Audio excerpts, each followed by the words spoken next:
नमस्कार साथियों, आप सभी का आपके अपने चैनल लर्न एंड शेयर में मैं मनीष पिवाल तहे दिल से स्वागत और अभिनंदन करता हूं। मेरे प्यारे साथियों, मेरे शेर और शैनी और मेरे काजू कतलियों, हो जाओ तैयार। और अब आपको होने वाला है सामाजिक विज्ञान से प्यार। तो अर्थशास्त्र के भी 2 चैप्टर 2 अध्याय हम लोगों ने खत्म कर दिए हैं और आज जो तीसरा अध्याय है वो है मुद्रा और साख। मुद्रा और साख में मुद्रा मतलब मनी, वही मनी जो हम डेली यूज करते हैं। भैया किताब खरीदनी, लाओ पापा पैसा दो। मम्मी चॉकलेट लानी, लाओ पैसा दो। अरे भाई दोस्त को गिफ्ट देना है, लाओ पैसा दो। ठीक है, वो हम पैसे पैसे पैसे के पीछे पूरी दुनिया भाग रही है, पर इस पैसे को कोई नहीं समझना चाहता कि ये पैसा है क्या, ये पैसे से पैसा बनता कैसे है, ये कोई नहीं जानना चाहता। पर आप इस चैप्टर को जब पूरा पढ़ लोगे ना तो आप समझ जाओगे कि पैसे की वैल्यू क्या है, कीमत क्या है पैसे की, और ये पैसा होता क्या है। हम सब कुछ जान जाएंगे। आज हम लोग शुरू करते हैं अध्याय 3 मुद्रा और साख का लेक्चर नंबर 1। तो हम सबसे पहले जान लेते हैं हम लोग इस वीडियो में क्या क्या पढ़ने वाले हैं। वस्तु विनिमय प्रणाली, मुद्रा के कार्य, करेंसी, बैंकों में निक्षेप और फाइनली महत्वपूर्ण प्रश्नोत्तर। ठीक है, यही क्या है हमारी मेहनत से मंजिल तक का सफर की सीरीज चल रही है। अब आगे बढ़ते हैं। देखो अब क्या है, जो करेंसी है, जो हम लोग नोट देखते हैं, हम लोग जो सिक्के देखते हैं, ये जो नोट और जो सिक्के हैं ये जब से दुनिया चल रही है तब से तो नहीं चल रहे। ठीक है भाई, कुछ समय पहले ही ये चलना शुरू हुए। ठीक है, तो जब कुछ ये सिक्के नहीं थे, ये नोट नहीं थे, करेंसी नहीं थी, तब क्या सिस्टम चल रहा था सर? जब मुझे कुछ खरीदना है तो मैं क्या दूं जिससे कि लोग मुझे कोई सामान दे दें, और अगर सामने वाले को कुछ खरीदना है तो मैं उससे क्या ऐसा लूं जिससे कि मैं अपना सामान उसे दे दूं। तो जो हम लोग ऐसा सिस्टम चला रहे थे वो सिस्टम क्या था, वो हम लोगों को जानना है। और हम आज चर्चा करने जा रहे हैं वस्तु विनिमय प्रणाली की। देखो विनिमय का मतलब क्या होता है, पहले आप उस चीज को समझो। विनिमय का जो मेन मीनिंग है वो है एक्सचेंज। क्या है? एक्सचेंज। और वस्तु मतलब गुड्स, मतलब आप क्या कर रहे हो, गुड्स को एक्सचेंज कर रहे हो। प्रणाली मतलब सिस्टम। क्या है? Goods exchange system. आप वस्तुओं को क्या हो, बदल रहे हो। मुझे ये वस्तु चाहिए, तू ये ले ले, मुझे ये दे दे। और उसे इंग्लिश में क्या कहते हैं? बार्टर सिस्टम कहते हैं। ये मैंने आपको शब्द का मतलब बताया है। वस्तु मतलब गुड्स और विनिमय मतलब एक्सचेंज और प्रणाली मतलब सिस्टम। गुड एक्सचेंज सिस्टम है ये, पर इसे हम लोग क्या कहते हैं? बार्टर सिस्टम कहते हैं। इसमें होता क्या है भैया, मुझे ये सामान चाहिए, सामान के बदले सामान, कोई करेंसी नहीं, कोई पैसा नहीं, मुझे सामान के बदले सामान चाहिए। मैं आपको कोई सेवा दे रहा हूं, मुझे सेवा दे दो। तो आदान प्रदान किसका होता है? वस्तुओं का और सेवाओं का होता है। जब किसी एक वस्तु या सेवा के बदले दूसरी वस्तु या सेवा का लेन देन होता है तो इसे वस्तु विनिमय कहते हैं। कि भाई देखो, अब उदाहरण से समझो। मुझे पता है आप लोगों को ऐसे समझ में नहीं आएगा। जैसे कि ये जो है ये रामकली है। कौन है ये रामकली है भैया। ठीक है, अब रामकली क्या है? रामकली ये कह रही है कि मेरे पास क्या है, मेरे पास कपड़े हैं देने को, मेरे पास क्या है? कपड़े हैं देने को, पर मुझे जो चाहिए, इसको क्या चाहिए? इसको चाहिए चावल, इसको चाहिए चावल। तो ये देना तो कपड़े चाहती है, पर इसको चाहिए क्या है? चावल। तो अब ये ऐसे इंसान को ढूंढे, ऐसे इंसान को ढूंढे। मान लो इसने किसको ढूंढ लिया? इसने सोहोनी देवी को ढूंढ लिया। किसको ढूंढ लिया? सोहोनी देवी को ढूंढ लिया। अब सोहोनी देवी को जब इसने ढूंढा तो सोहोनी देवी क्या कह रही है कि भैया चावल तो है मेरे पास पर मुझे कपड़े नहीं चाहिए। कि चावल तो है मेरे पास पर मुझे कपड़े नहीं चाहिए, मुझे तो जूते चाहिए। तो यहां पर इन लोगों का क्या व्यापार हो सकता है? ट्रेड हो सकता है? बिल्कुल भी नहीं हो सकता। इसको चावल है, इसके पास ये चावल दे सकती है, पर इसको तो कपड़े नहीं चाहिए ना। कपड़े क्यों लेगी वो? उसको तो जूते चाहिए। अब तीसरी जो देवी आई वो आई रमा देवी। तो जब ये रमा देवी है, ठीक है, रमा देवी ये जब आई, इसको ने क्या बोला कि भैया मुझे है ना चावल देने हैं और कपड़े लेने हैं, मुझे चावल देने हैं और कपड़े लेने हैं। जब अब क्या है, इन दोनों के बीच में सौदा डन हो जाएगा, इन दोनों के बीच में ट्रेड डन हो जाएगा। क्योंकि ये कपड़े बेचना चाहती है, रामकली कपड़े बेचना चाहती है, रमा देवी कपड़े खरीदना चाहती है, और ये चावल लेना चाहती है और ये चावल बेचना चाहती है। दोनों के बीच में सौदा डन हो जाएगा। पर मुश्किल यहां पे क्या आ रही है कि हमें एक ऐसा इंसान ढूंढना पड़ेगा जो क्या कर सके, जिसको हमारे पास जो चीज है जो हम लोग देना चाहते हैं वो ले सके, और जो हमें जिसकी जरूरत है वो हमें दे सके। ऐसा इंसान ढूंढना पड़ता है। तो हम लोग यहाँ पे क्या कर रहे हैं? वस्तु या सेवाओं का लेन देन कर रहे हैं। यहां पे कोई पैसे की बात नहीं है। मुझे जो वस्तु चाहिए मुझे दो, और जो तुम्हें वस्तु चाहिए जो मेरे पास है वो मैं तुम्हें दे दूंगा। तो यही क्या है सिस्टम यहाँ पे चलता है। इसी पूरे सिस्टम को क्या कहते हैं, इंग्लिश में बार्टर सिस्टम और हिंदी में वस्तु विनिमय प्रणाली कह रहे हैं। जैसे कि आपको इस चित्र में भी दिख रहा होगा, ये इंसान क्या है, इसको सामान दे रहा है और ये इंसान इसको सामान दे रहा है। यहाँ पर अभी तक क्या है, कोई भी मुद्रा की चर्चा नहीं हुई है, कोई भी मनी नहीं आया, कोई भी करेंसी नहीं आई, कोई भी नोट सिक्का कुछ भी नहीं चला है। सिर्फ और सिर्फ जो व्यापार चल रहा है वो किस आधार पर चल रहा है, वस्तु और सेवाओं का लेन देन करके, आदान प्रदान करके ही व्यापार ये लोग चला रहे हैं, जैसे कि आपको इस चित्र में भी देखने को मिल रहा है। और हमने पूरे उदाहरण सहित इसको समझ लिया।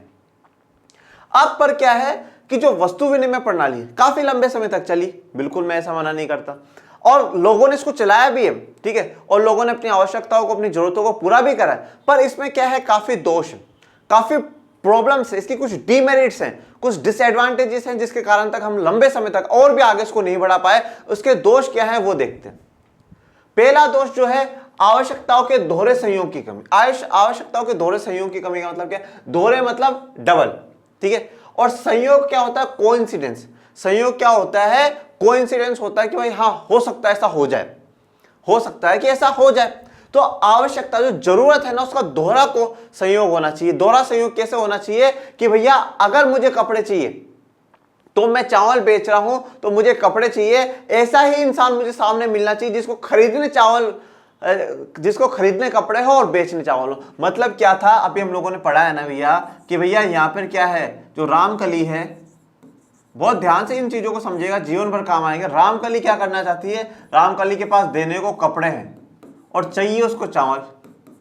अब इसको रामकली को ऐसा इंसान ढूंढना पड़ेगा जो क्या करे, कपड़े खरीदना चाहता हो और चावल बेचना पड़ता हो, और जो कपड़े खरीदना चाहता हो और चावल बेचना चाहता हो ऐसा इंसान रामकली को ढूंढना पड़ेगा।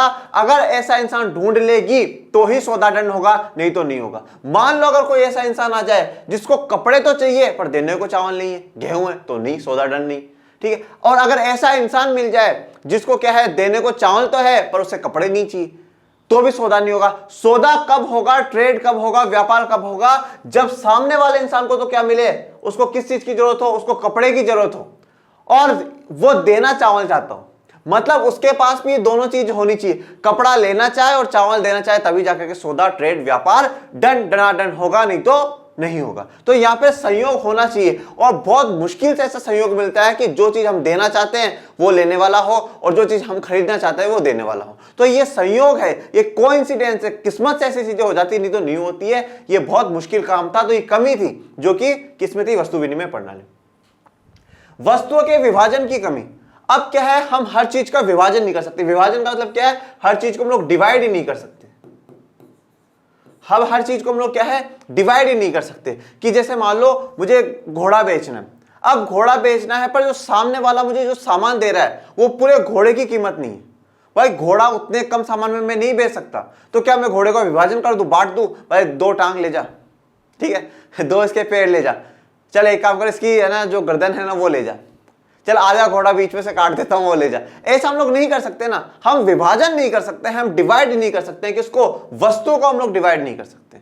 या जैसे मान लो किसी को है ना जूते चाहिए, और जब वो जूते मेरे पास लेने आया और जो वो मुझे दे रहा है वो बहुत कम है, तो अब जूते में क्या होता है, पैर होता है, 2 जूते होते हैं, एक लेफ्ट पैर का एक राइट पैर का। अब वो मुझे कम दे रहा है तो क्या मैं उसको बोल दूं जा जा जा एक जूता ले जा, एक छोड़ जा। हम वस्तुओं का विभाजन या डिवीजन नहीं कर सकते, ये भी कमी रही है। माप की सामान्य इकाई नहीं थी। माप मतलब क्या होता है, मेजर करना। माप मतलब मेजर करना, किसी चीज को मेजर करना कि वो क्या है, उसका कितना मेजरमेंट है, कितनी उसकी तुलना है, वो है। इकाई मतलब क्या होता है, एक यूनिट हम लोग फिक्स कर करके चलते हैं। भाई आज क्या है, आज तो जैसे है ना, मान लो मैं है ना टी शर्ट लेने गया, जब मैं टी शर्ट लेने गया ना तो उस दुकानदार ने मुझे बोला सर ये टी शर्ट तो 500 रुपए की, ये टी शर्ट तो 500 रुपए की, आप 500 रुपए दे दो और टी शर्ट ले जाओ। मैंने 500 रुपए दे दिए, टी शर्ट लेकर के आ गया। यहां पर क्या था, माप। टी शर्ट की जो वैल्यू है, जो टी शर्ट का मूल्य है, उसको माप करने की, उसको मेजर करने की क्या है, इकाई है। आज इकाई है ना हमारे पास, रुपए। भाई ये यूनिटी तो है, हम हर चीज को किसमें, रुपए में तो माप रहे हैं। तो 500 रुपए दे दूंगा तो वो मुझे टी शर्ट दे देगा। हमने क्या है, माप की जो विधि है वो अपना ली है यहाँ पर अभी करेंसी में। पर उस समय क्या था, मान लो कोई मुझे है ना 10 किलो गेहूं दे करके जा रहा है, कोई मुझे 10 किलो गेहूं दे रहा है, तो अब उस 10 किलो गेहूं के बदले में उसे क्या दूं, 10 किलो गेहूं के बदले क्या मैं उसे एक ड्रेस कपड़े की दूं, 2 ड्रेस दूं, 3 दूं, 4 दूं, 5 दूं, कितनी दूं?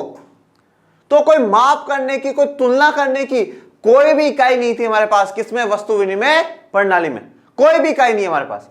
अब इसको क्या दूं? भाई 10 किलो गेहूं है मेरे पास, ले जा, 10 किलो गेहूं ले जा, वो मुझे क्या देगा? तो हमारे पास माप करने की, मेजर करने की कोई भी इकाई नहीं थी वस्तु विनिमय प्रणाली में। पर आज की व्यवस्था में, मुद्रा की व्यवस्था में, करेंसी की व्यवस्था में क्या है? भाई मुझे टी शर्ट चाहिए, मैं 500 रुपए दे दूंगा, वो मुझे टी शर्ट दे देगा, वो मुझे टी शर्ट दे देगा। आपको पढ़ना है, आप कहीं ट्यूशन जाते हो, ट्यूशन वाले ने बोला भाई महीने के 1000 रुपए दे दे, महीने के 1000 रुपए दे दे, आप 1000 रुपए दे दोगे? माफ कर दिया है हमने कि भाई सर की एक महीने की सेवाओं का जो फीस है वो 1000 रुपए, आप 1000 रुपए दे दो, आपको वो पढ़ा देंगे। पर अगर सोचो ये वस्तु विनिमय प्रणाली में चल रहा होता तो क्या होता वहां पर कि सर आप मुझे 1 महीने पढ़ा दो। अब उसे 1 महीने का मैं कितना लूं? उससे बोलूं हर महीने तू मुझे 10 किलो गेहूं दे जाया कर, या उसे ये बोलूं 10 किलो चावल दे जाया कर।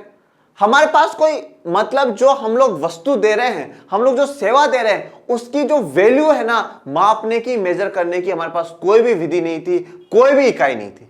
यह बात आपके दिमाग में क्लियर हो जानी चाहिए। भंडारण की कमी, भंडारण मतलब स्टोर करना, ठीक है। भंडारण का मतलब क्या है? स्टोर करना किसी चीज को। देखो अब मान लो, अब आज कोई किसान है, अब किसान ने क्या करा, बहुत सारे गेहूं उगा लिए, बहुत अच्छा उत्पादन हुआ, ठीक है। अब क्या हुआ भैया, जब उसने गेहूं उगा लिए ना, अब वो गेहूं जब मार्केट में देने जाएगा, अब किसान को पता है मुझे क्या क्या चाहिए, मुझे कपड़े चाहिए, मुझे मेरे लिए कपड़े चाहिए, मेरी बीवी के लिए कपड़े चाहिए, मुझे मेरे बच्चों के लिए कपड़े चाहिए। कपड़े उसकी क्या है? जरूरत है, और उसको कपड़े चाहिए। अब ये गेहूं क्या है? उन्हीं लोगों को देगा जिनके पास क्या हो, कपड़े मिले, या तो इसकी वाइफ के कपड़े मिल जाए, या खुद के मिल जाए, बच्चों के कपड़े मिल जाए। ये गेहूं उसी को बेचेगा जिसके पास क्या हो, कपड़े हो। अब मुझे एक बात बताओ, क्या उसको जाते ही ऐसे लोग मिल जाएंगे जिसको कपड़े देने वाले मिल जाएंगे? आवश्यकताओं का दोहरा संयोग वापस लागू होगा नहीं होगा? वो ढूंढेगा, पूरे गांव में ढूंढेगा कि भाई कोई ऐसा इंसान मुझे मिल जाए जो देना कपड़े चाहता हो, खरीदना गेहूं चाहता हो। अब जब तक वो गेहूं बिकेगा नहीं तो क्या होगा, वो भंडारों में रखना पड़ेगा। तो भंडार करने के लिए हमारे पास इतना स्टोर है ही नहीं, हम कहां उसका भंडार करेंगे? ये फिर से क्या है, वस्तु विनिमय प्रणाली का एक और दोष आ गया हमारे सामने। तो वस्तु विनिमय प्रणाली के क्या है, 4 दोष है। दोहरा संयोग, हमें ऐसे लोगों को ढूंढना पड़ता है जो हम देना चाहते हैं वो ले सकें, और जो वो हम चाहते हैं वो दे सके, तभी जाकर के सौदा होगा, व्यापार होगा, ट्रेड होगा, नहीं तो नहीं होगा। वस्तुओं का विभाजन हम लोग नहीं कर सकते, माप की हमारे पास कोई इकाई नहीं है, हम भंडार उसका नहीं कर सकते। इसीलिए इन्होंने दिखा दिया भाई थम्स डाउन। हम क्या है, हम तो वस्तु विनिमय प्रणाली से खुश बिल्कुल भी नहीं है। इन्होंने क्या कर दिया, थम्स को डाउन कर दिया, बोला नहीं फेल, चलो भाग जाओ। तो हमें क्या है, अब जब ये वस्तु विनिमय प्रणाली फेल हुई तो क्या होता है, जब एक चीज खराब आती है तो उसके विपक्ष में जब कोई चीज उठती है तो वो अच्छी उठती है। ये जो इसकी कमियां है ना, जो इसके दोष है ना, इसके दोष कौन ठीक करेगा? इसके दोष ठीक करेगी मुद्रा। अब इसके दोष जो ठीक करने के लिए आ गई है मुद्रा। देखो पहली बात, आप कॉन्सेप्ट दिमाग में बिठा करके रख लेना, मुद्रा का मतलब क्या होता है? मुद्रा का मतलब, इसे इंग्लिश में हम लोग मनी कहते हैं, ठीक है। बहुत ध्यान से इस कॉन्सेप्ट को समझ लीजिएगा। मनी जो मुद्रा है, मुद्रा का मतलब सिर्फ और सिर्फ इतना सा होता है कि हम सब उस चीज को एक्सेप्ट कर सके, हम सब उस चीज को क्या है, एक्सेप्ट कर सके। आज अगर मान लो, अगर हम लोग एक पेपर पे लिख करके दे दें कि हाँ भाई ये इतना इतना पैसा है, ये है, अगर उस चीज को आप भी एक्सेप्ट करने लग जाओ, मैं भी एक्सेप्ट करने लग जाऊं, तो क्या होगा, वो काम माना जाएगा, वो मुद्रा मानी जाएगी, ठीक। मतलब सिर्फ मुद्रा, मनी का मतलब इतना सा है कि जो सब लोग हैं, सर्वमान्य क्या होनी चाहिए, एक्सेप्टेबल होनी चाहिए, सब उसको मानने चाहिए कि हाँ भाई इसके तहत, इसके आधार पे हम लोग क्या कर सकते हैं, व्यापार कर सकते हैं, सौदा कर सकते हैं। वही क्या है, मुद्रा। वही क्या है, मुद्रा। जब सब उस चीज को एक्सेप्ट करने लग जाए, उसको बेस बना ले, उसको माध्यम बना ले कि भाई इसके आधार पे क्या हो सकता है, व्यापार हो सकता है, तो वही क्या है, मुद्रा है। पैसे या धन के उस रूप को कहते हैं जिससे दैनिक जीवन में क्रय विक्रय होती है। इसमें सिक्के, कागज के नोट दोनों आते हैं। भैया क्या हो रहा है, पैसे या धन के उस रूप को, पैसे या धन के उस रूप को कह रहे हैं जो जिससे जीवन में क्रय और विक्रय, हम खरीदारी और बेचने का काम कर सके, हम खरीदारी और बेचने का काम कर सके। इसमें सिक्के और कागज के नोट दोनों आ रहे हैं। ये देखो बिल्कुल 100 के नए नए कागज के नोट हैं, और ये 10 का सिक्का है, ठीक है। दोनों चल रहे हैं ना, आज हमारे देश में दोनों चल रहे हैं। अब ये दोनों क्या है, एक्सेप्टेबल है। आज अगर आप मुझे है ना, अगर आज आप लोग मुझे है ना 50,000 रुपये 100-100 के नोट में दे दो, अगर दे दो तो बहुत बढ़िया बात है। अगर आप लोग मुझे 50,000 रुपये है ना 100-100 के नोट में दे दोगे तो क्या बताओ मैं मना करूंगा क्या? मैं तो बिल्कुल भी मना नहीं करूंगा। लाओ लाओ लाओ लाओ, बहुत बढ़िया, बहुत मजा आ जाएगा, जीवन सुधर जाएगा। तो 50,000 रुपये अगर आप मुझे 100-100 के नोट में दे दोगे मैं ले लूंगा। अगर आप मुझे है ना 100 रुपये है ना 10-10 के सिक्कों में दे दोगे तो मैं ले लूंगा, मैं बिल्कुल ही मना नहीं करूंगा, कोई दिक्कत वाली बात नहीं। यहां तक कोई मना नहीं कर रहा है। पर है ना ये दोनों क्या है, एक्सेप्टेबल है। आप भी इसको मानते हो, मैं भी इसको मानता हूं कि इससे व्यापार हो जाएगा, और जिसको मैं पैसा दूंगा आगे दुकानदारों को वो भी मान जाएगा कि हाँ इससे व्यापार होता है।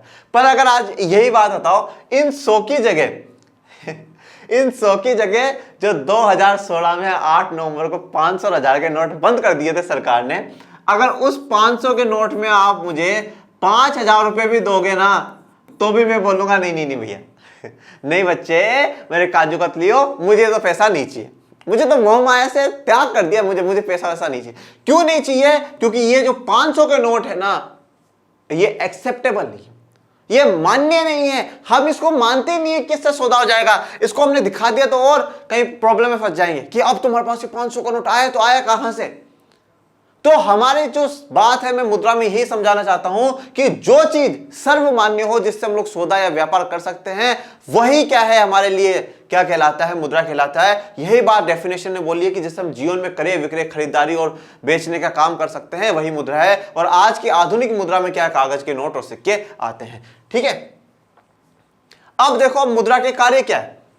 भाई मुद्रा क्या क्या काम करती है? मुद्रा भी बहुत काम करती है, मेहनती है मुद्रा, मुद्रा बहुत काम करती है, आप भी मेहनती बनो। तो मुद्रा के काम क्या है? पहला काम विनिमय का माध्यम। विनिमय का माध्यम मतलब मीडियम ऑफ एक्सचेंज। विनिमय का मतलब मैंने बताया था ना आपको, एक्सचेंज, और माध्यम का मतलब क्या है? मीडियम। मीडियम ऑफ एक्सचेंज है ये। भाई हमें जब कुछ भी आदान प्रदान कर रहा है तो उसके क्या है, एक बीच में है ना मीडियम का काम कर रही है। मुझे टी शर्ट चाहिए, मैंने पैसा दिया, टी शर्ट ले ली। अब उन अंकल जी को क्या चाहिए? गेहूं चाहिए, वो गए, उन्होंने गेहूं वाले को पैसा दिया और उन्होंने क्या कर दिया, गेहूं खरीद लिया। अब उन अंकल जी के बच्चों को मेरे से ट्यूशन पढ़ना है। अब जब उनके बच्चों को मेरे से ट्यूशन पढ़ना है तो उन्होंने मुझे पैसा दिया, मैंने उनको ट्यूशन पढ़ा दिया। तो क्या हो रहा है, जो भी हमें काम करवाना है, हमें कोई वस्तु खरीदनी है, हमें कोई सेवा का इस्तेमाल करना है, अब क्या है, सिर्फ और सिर्फ आप पैसा दो और अपना काम करो। हमें किसी को ढूंढने की जरूरत नहीं है। अब मुझे ढूंढने की जरूरत नहीं है यार कौन पैसा लेगा और फिर मुझे चीज देगा। अरे भैया अब तो पैसा तो आप किसी को भी दे दो, कोई भी चीज दे देगा, फिर वो पैसा लेकर के वो दूसरा अपनी आवश्यकताएं पूरी कर लेगा। तो ये क्या है, विनिमय का माध्यम है, मीडियम ऑफ एक्सचेंज है। अगर हमें कुछ भी खरीदारी करनी होती है, हमें सेवा का या वस्तु का आदान प्रदान करना होता है, तो उसके लिए एक माध्यम बनकर के काम करता है, एक बीच में होकर के बिचौले का काम करता है। कौन? मुद्रा। एक तरफ से आपको सामान दुलाता है, उसको मुद्रा देता है, फिर वो दूसरा सामान ले लेता है, मुद्रा दे देता है। तो यह सिस्टम क्या चल रहा है, मीडियम ऑफ एक्सचेंज है। आज हम इसी का इस्तेमाल कर रहे हैं। मूल्य के माप। भाई अब तो माप है ना हमारे पास, अब तो माप है, माप की इकाई है, मेजर करने की इकाई है ना। भाई टी शर्ट 500 रुपए की थी, 500 रुपए दिए मैं आ गया। ठीक है, गेहूं की 100 किलो की बोरी 3,000 रुपए की थी, मैंने 3,000 रुपए दिए, मैंने लेकर के आ गया। ट्यूशन पढ़ाने की एक बच्चे की 1 महीने की फीस 2,000 थी, मैंने 2,000 लिए, मैंने पढ़ा दिया। ठीक है, डॉक्टर को घर पे दिखाने गया, 500 रुपए फीस थी, 500 रुपए दिए, मैं आ गया। मतलब अब तो हर चीज की क्या है, माप है, मेजर है। आपकी वैल्यू का क्या कर सकते हो, मेजर कर सकते हो। टी शर्ट 500 की है, 500 देकर के आ गया ना यार, अब क्या चाहिए। तो अब क्या है, माप करने के लिए हमारे पास इकाई है, यूनिट है। धन के संचय। संचय का मतलब क्या हो गया भाई, इकट्ठा करना, भंडार करना, स्टोर करना। फिर से क्या आ गया, स्टोर आ गया। तो वहां पर क्या था, वस्तु विनिमय प्रणाली में भंडारण की कमी थी। ठीक है, तो भंडारण की क्या कमी थी, उस बात को आपको समझने होगा कि हम लोग क्या कहना चाहते हैं, उस बात को बहुत ध्यान से उस चीज को समझना। तो धन का संचय क्या होता है भैया, वहां पर क्या था, अगर मैं किसान हूं और मेरे पास गेहूं बहुत एक्स्ट्रा है तो मुझे इसको स्टोर करके रखना पड़ रहा था, भंडारण करके रखना पड़ रहा था। कब इसको कौन खरीदेगा और कब मैं इसको बेचूंगा, और जब तक हो सकता था वो गेहूं खराब हो जाए। भैया आज बताओ, धन खराब होता है क्या? होता है? नहीं होता, बिल्कुल भी नहीं होता। हम 20,000, 40,000, 50,000, 1,00,000 रुपए अपने घर में रख लेते हैं, और रखते हैं, बल्कि हम तो चाहते हैं कि हमारे पास क्या हो, ज्यादा से ज्यादा पैसा हो। हम तो चाहते हैं भाई मैं भी अंबानी बन जाऊं हम तो चाहते हैं कि हम भी बिल गेट्स बन जाए, ठीक है। तो हम लोग क्या है, पैसे का संचय कर सकते हैं, घर में कर सकते हैं, बैंकों में कर सकते हैं। और ऐसा तो है नहीं भाई पैसा खराब हो जाएगा, पैसा तो बहुत बढ़िया बात है। और अगर आपके पास ज्यादा हो तो भी कोई दिक्कत नहीं है, बहुत बढ़िया बात है। तो ये क्या है, मुद्रा के काम है। और एक बात ध्यान रखिएगा, वस्तु विनिमय प्रणाली के जो दोष है ना, उन सारे दोषों को कौन खत्म कर रहा है, मुद्रा कर रही है। चाहे आप देख लो वहां पे विनिमय का माध्यम हमारे पास कुछ भी नहीं था। जो मेरे पास सामान है वो सामान दूं और जो मुझे चाहिए वो देने वाला हो तभी सौदा होगा। अब यहाँ पे सौदे की कोई चिंता नहीं, आपका पैसा है आप सौदा करो। एक बात और हमेशा जीवन में याद रखना कि जैसे कि 2 पर्सन है, एक्स वाई और जेड, 3 मान लो, एक्स वाई और जेड। मैं समझाना ये चाहता हूं कि एक इंसान की जो आय है, एक इंसान की जो आय है, आय का मतलब इनकम, वो दूसरे इंसान के लिए क्या है, खर्चा है। वो दूसरे इंसान के लिए क्या है, व्यय है, खर्चा है। अब इस चीज को समझो, जैसे कि क्या हुआ, एक्स है, ठीक है। अब एक्स जो है, मान लो एक्स मैं ही हूं और मैं क्या है, किसी दुकानदार के पास टी शर्ट खरीदने गया। जब मैं इसके पास दुकानदार के पास टी शर्ट खरीदने गया तो मैंने क्या करा, खर्चा कर दिया। पर यही खर्चा इसके लिए तो आय बन गई ना। तो मतलब क्या था, मेरी भाई जो मेरे पास व्यय हुआ, जो मैंने खर्चा करा, वो मैंने भी तो किसी से पैसा लिया होगा। तो मेरा जो व्यय है, मेरा जो खर्चा करा हो, इसके लिए इनकम बन गई। अब मान लो इसने, वाई ने, जो दुकानदार है, उस दुकानदार को क्या चाहिए थे, चावल चाहिए था। अब जब चावल चाहिए था तो वो किसान के पास गया या चावल की दुकान पर गया और वहां पर जाकर के क्या करा, उसको पैसे दिए। तो अब इसकी आय इसके लिए क्या बन गई, इसकी आय इसके लिए व्यय बन गई। और जेड के लिए क्या बन गई, आय बन गई। और जेड के लिए क्या बन गई, आय बन गई। हम जब मैंने उससे टी शर्ट खरीदी तो मेरे लिए तो खर्चा और उसके लिए इनकम। और जब उसने क्या है, चावल खरीदा, तो दुकानदार के लिए तो खर्चा और किसान के लिए इनकम। तो एक इंसान की इनकम दूसरे के लिए खर्चा होती है और दूसरे की इनकम किसी एक इंसान के लिए खर्चा होती है। जैसे कि उदाहरण के तौर पे, जैसे आप हो, आप अगर आज पढ़ रहे हो, तो अगर आप ट्यूशन जाते हो, कहीं जाते हो, अगर आप पैसा दे रहे हो तो आपके लिए खर्चा है। पर जिस टीचर से आप पढ़ते हो ऑनलाइन एजुकेशन में किसी से भी, तो वो क्या है, उसके लिए इनकम है, ठीक है, उसके लिए इनकम है। आज मैं कुछ खरीदता हूं तो मैंने क्या करा है, मैंने उसको दिया है, तो उसके लिए तो क्या हो गया, इनकम, और मेरे लिए खर्चा हो गया। ये बात आपको हमेशा ध्यान रखनी है। अब आ जाते हैं करेंसी पे। भाई देखो, मुद्रा क्या है, मुद्रा एक ऐसी चीज है, ऐसी वस्तु है जिसको हम लोग क्या करते हैं, आदान प्रदान में एक्सेप्ट कर सकते हैं। आई बात समझ में, आप भी उसको मानते हो, मैं भी उसको मानता हूं। और जो मुद्रा है, दैट इज द मनी, ये मनी है। मुद्रा क्या है, मनी है।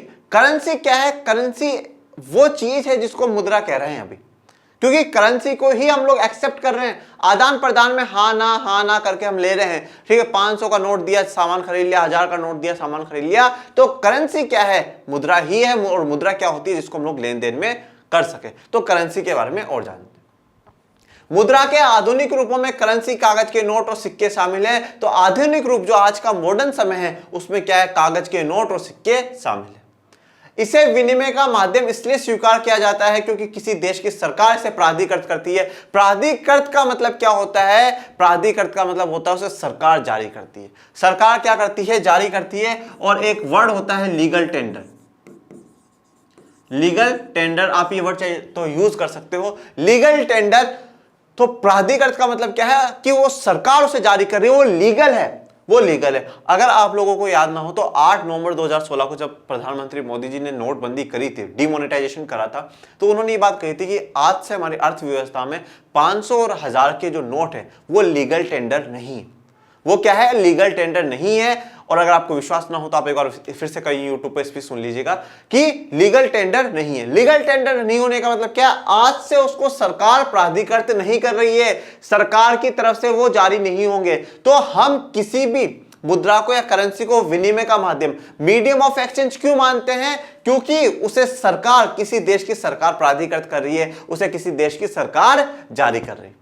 पर अब आप बोलोगे सर नोट पे तो मोदी जी के भी साइन नहीं है, नोट पे तो राष्ट्रपति रामनाथ कोविंद जी के भी साइन नहीं है, नोट पे तो किसी मंत्री के भी साइन नहीं है, तो फिर सरकार कैसे? नोट पे तो आरबीआई के गवर्नर के होते हैं, नोट के ऊपर तो लिखा हुआ होता है भारतीय रिजर्व बैंक ऑफ इंडिया, तो फिर सरकार कहां से बीच में आ गई? अरे तो भैया सरकार ने ये सारा का सारा काम रिजर्व बैंक ऑफ इंडिया को सौंप रखा। सारा का सारा काम किसको सौंप रखा है? रिजर्व बैंक ऑफ इंडिया को सौंप रखा है। भारत में भारतीय रिजर्व बैंक केंद्रीय सरकार की तरफ से करेंसी नोट जारी करता है। तो भैया नोट छापने का जो भी काम है वो किसका है? भारतीय रिजर्व बैंक का है। अब थोड़ा सा आपको आरबीआई के बारे में मैं बता देता हूं। इसे कहते हैं रिजर्व बैंक ऑफ इंडिया।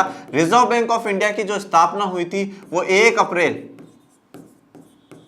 1935 में हुई थी। 1 अप्रैल 1935 में क्या हुआ था? रिजर्व बैंक ऑफ इंडिया की स्थापना हुई थी। ठीक है, और ये जब स्थापना हुई थी तो उस समय एक आयोग बिठाया गया था, हिल्टन यंग कमीशन जिसे हम लोग कहते हैं। और उस कमीशन में जो हमारे संविधान के निर्माता थे बाबा साहब अंबेडकर, उनकी किताब थी the problem of rupees origin and it's solution. उसके आधार पर क्या हुआ था कि रिजर्व बैंक ऑफ इंडिया की स्थापना हुई थी। तो इतने महान अर्थशास्त्री भी थे डॉक्टर अंबेडकर। तो आरबीआई की जो स्थापना हुई वो 1 अप्रैल 1935 की हुई। और आरबीआई हमारा क्या है? केंद्रीय बैंक है। हर देश का एक केंद्रीय बैंक होता है जो वहां पे करेंसी छापने का काम करता है। तो हमारा जो केंद्रीय बैंक है वो आरबीआई है। और हर देश में एक ही केंद्रीय बैंक होता है और इंग्लिश में हम इसे कहते हैं सेंट्रल बैंक। इंग्लिश में से हम लोग कहते हैं सेंट्रल बैंक। तो अब आपसे अगर कोई भी छोटी मोटी आरबीआई से रिलेटेड इंफॉर्मेशन पूछे तो आप बता देना कि हमारे इंडिया में जो केंद्रीय बैंक है वो भारतीय रिजर्व बैंक है, रिजर्व बैंक ऑफ इंडिया है। और ये 1 अप्रैल 1935 को स्थापित हुआ था और ये हमारे देश का केंद्रीय बैंक है। और जो भी नोट छापने का काम है वो सारा का सारा काम कौन करती है? रिजर्व बैंक ऑफ इंडिया करती है। और ये बात भी ध्यान रखना, 2 रुपए के नोट से लेकर के 2000 रुपए तक का note reserve bank of India छापेगी। 2 रुपए के नोट से लेकर के 2000 रुपए तक का note reserve bank of India छापेगी। और इस पे जो साइन करता है वो रिजर्व बैंक ऑफ इंडिया का गवर्नर करता है।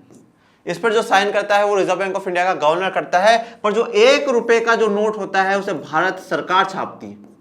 उसे भारत सरकार छापती, वैसे तो बंद हो गए हैं लगभग भारत सरकार उसे छापती है। और उस पर जो साइन होते हैं वो किसके होते हैं? वित्त सचिव के होते हैं। किसके होते हैं? वित्त सचिव के होते हैं। वित्त सचिव होता है फाइनेंशियल सेक्रेटरी।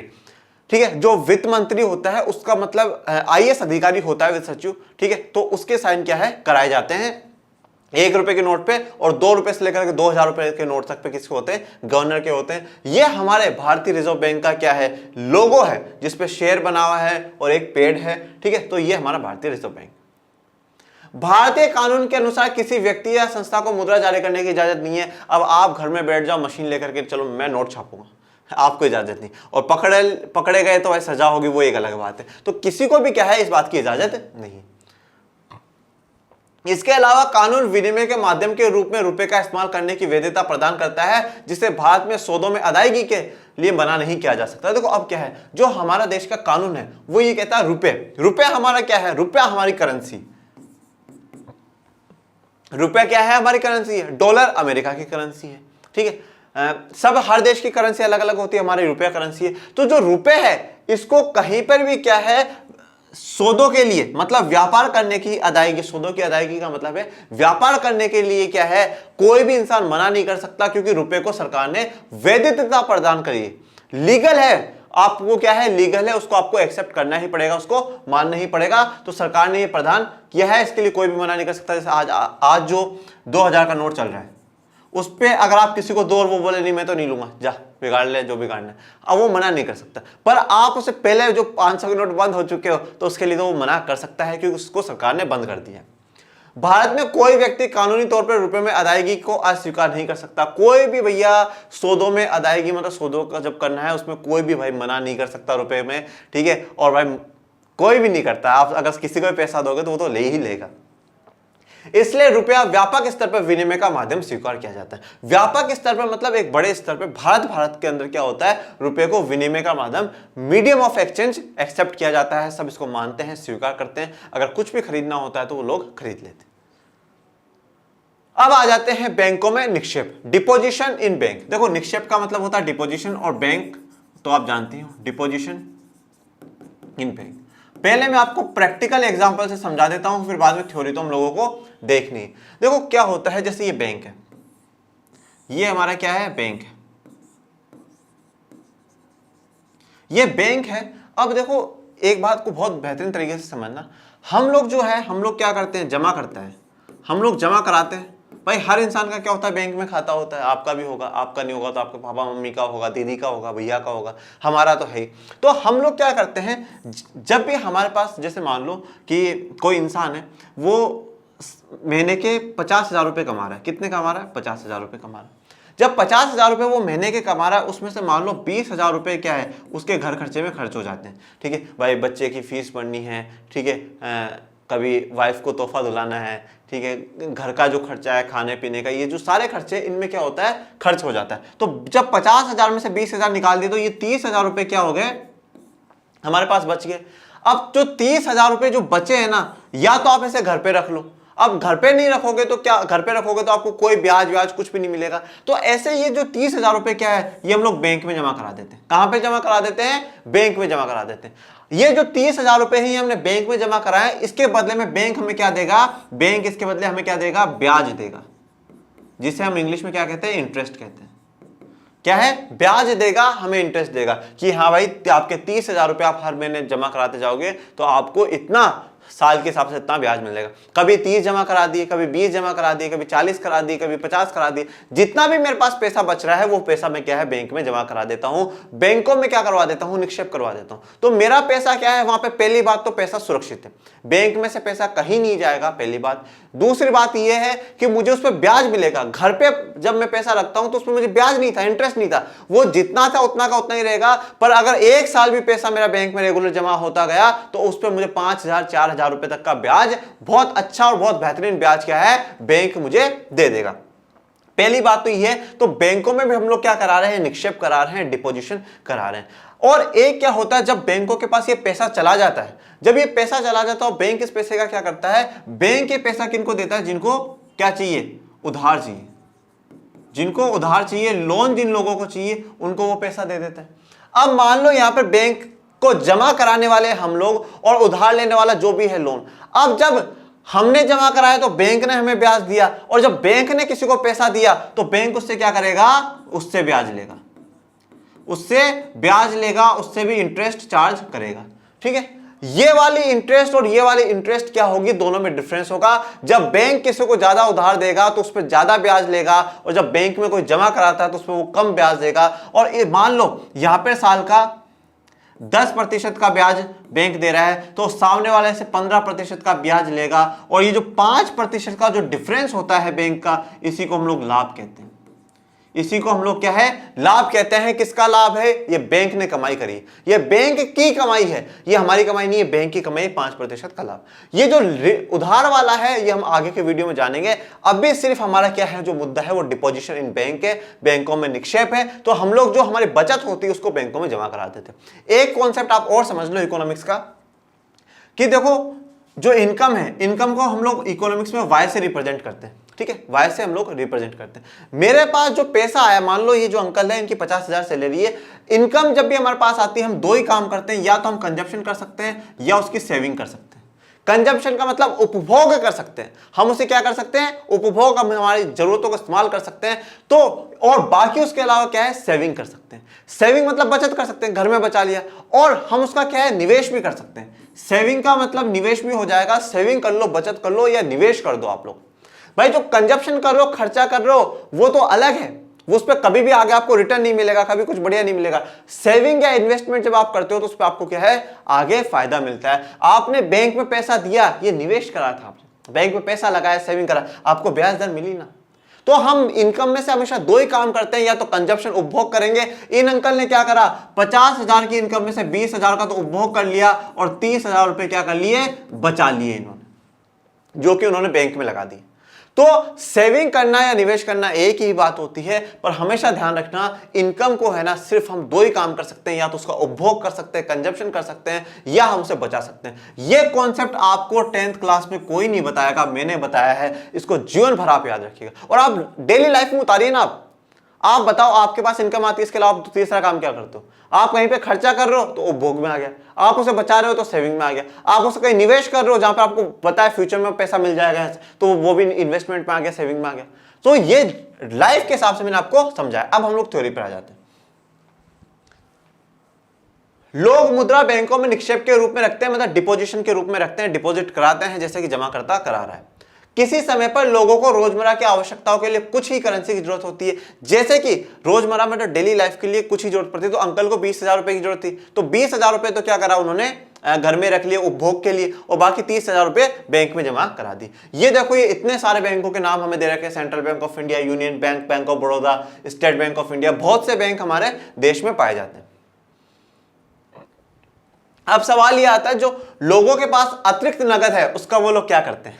भाई अंकल ने 50,000 में से जो 20,000 थे जो रोजमर्रा जीवन में काम आ रहे थे उनको तो खर्चा कर दिया, उपभोग कर दिया, बाकी का क्या करेंगे? या तो सेविंग करेंगे। तो सेविंग के लिए देखो आप लोग भी गुल्लक रखते होंगे, वो गुल्लक में पैसा डाल देते होंगे, बचत करते होंगे। तो अतिरिक्त जो नगद है, जो अतिरिक्त पैसा, उसका लोग क्या कर रहे हैं, वे इसे बैंकों में अपने नाम से खाता खोलकर जमा करा देते हैं। भाई क्या है, बैंक में जब हम लोग जाते हैं तो वो हमारा क्या खाता खोल देते हैं कि हाँ भाई मनीष सर का खाता खोल दिया। सर तो नहीं लगाते वो लोग, वो तो सीधा मनीष ही लिखते। तो मनीष का खाता खुल गया, जब भी मुझे पैसा जमा कराना होगा मैं इसमें जाकर के पैसा जमा करा दूंगा, जब भी मुझे निकालना होगा मैं इसमें से पैसा निकाल लूंगा। तो लोग अपने नाम का खाता खुलाकर क्या है, बैंक में पैसा जमा कराते हैं।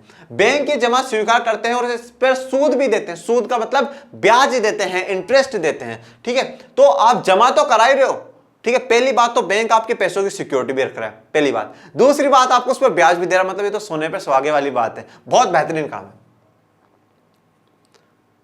इस तरह लोगों का धन बैंकों के पास सुरक्षित रहता है और इस पर सूद भी मिलता है, तो सुरक्षित भी रख रहा है और आपको ब्याज भी दे रहा है। लोगों को अपनी आवश्यकता के अनुसार इसमें से धन निकालने की सुविधा भी उपलब्ध होती है। अब मान लो 1 साल तक अंकल ने क्या करा, हर महीने 30,000 रुपए जमा कराए। तो जब 30,000 रुपए जमा कराए तो 3,60,000 रुपए क्या है, उनके बैंक में जमा हो गए। 3,60,000 रुपए बैंक में जमा हो गए।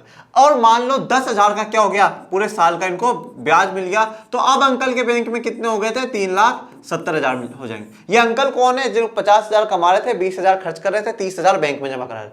अब 3,70,000 हो गए। अब मान लो अंकल को कभी जरूरत पड़ गई, अंकल को कभी जरूरत पड़ गई कि नहीं, अब बच्ची का है ना, अपनी बेटी का एडमिशन बहुत बड़ी स्कूल में कराना, तो वहां पर है ना फीस भरनी है, तो 1 लाख रुपए उनको चाहिए। तो इनको लगा कि 1 लाख रुपए निकालने, तो ये 1 लाख रुपए निकाल लेंगे। अब कितने बच जाएंगे, 2,70,000 बच जाएंगे, 2,70,000 बच जाएंगे। मान लो कभी किसी रिश्तेदार के बच्चे की शादी है, तब पैसे चाहिए, तब 20,000 रुपए चाहिए, तो 20,000 रुपए निकाल लिए। अब कितने बच जाएंगे, 2,50,000 बच जाएंगे। तो हमारे पास क्या है, हमारी जब इच्छा होगी, जब मर्जी होगी, तब हम हमारे अकाउंट से, दूसरे के अकाउंट से नहीं, हमारे अकाउंट से चाहे जितना पैसा निकला सकते हैं। चूंकि बैंक खातों में जमा धन को मांग के जरिए निकाला जा सकता है, इसलिए इस जमा को मांग जमा भी कहते हैं। देखो अब क्या है, जब मुझे मांग थी, मुझे डिमांड थी, मैंने जमा करा रखा था। जब मुझे डिमांड थी, मुझे जरूरत थी, मांग थी, तो मैं उसे निकाल भी सकता हूं। तो इसलिए हम इसे क्या कहते हैं, मांग जमा भी कहते हैं, डिमांड डिपॉजिट भी कहते हैं। क्या कहते हैं, डिमांड डिपॉजिट भी कहते हैं। मतलब क्या है, जो मैंने डिपॉजिट कराया है, जो मैंने जमा कराया है, जब भी मुझे उसकी डिमांड होगी, जब भी मुझे उसकी जरूरत होगी, मांग होगी, मैं उसे निकाल लूंगा। ठीक है, मांग जमा एक अन्य दिलचस्प सुविधा देता है। अब ये जो दिलचस्प सुविधा है वो क्या है, वो भी हम लोग देख लेते हैं। चेक से भुगतान के लिए भुगतानकर्ता जिसका किसी बैंक में खाता है, एक निश्चित रकम के लिए चेक काटता है। देखो अब चेक की जो व्यवस्था है वो आप समझना क्या होता है। जैसे मान लो कि मैं हूं, ठीक है, मैं हूं मनीष, ठीक है, मैं मनीष हूं और मुझे क्या है, मुझे किसी को पेमेंट करना है, मुझे किसी को पेमेंट करना है। मेरे बैंक में क्या है, 2 लाख रुपए, मेरे बैंक में 2 लाख रुपए है। अब क्या हुआ, और मेरा जो अकाउंट है वो किसी XY बैंक में, किसी XY बैंक में। अब मेरे पास क्या हुआ, मनीष के पास है ना सुरेश आया और सुरेश ने मुझे बोला यार मनीष 1 लाख रुपए दे, 1 लाख रुपए दे। मैंने बोला यार भाई 1 लाख रुपए मेरे पास तो नहीं, बैंक में ही है। तो उसने बोला ठीक है यार चेक काट दे तू। तो मैंने बोला ठीक है चेक काट दूंगा। तेरा अकाउंट कौन से बैंक में? तो उसका जब मुझे पता चला उसका अकाउंट किसी AB बैंक में था। किस में था? AB बैंक में था। तो मैंने क्या करा, एक चेक काटा, उस चेक पे लिख दिया कि भाई 1 लाख रुपए क्या करना, दे देना। और किसको दे देना? सुरेश को दे देना।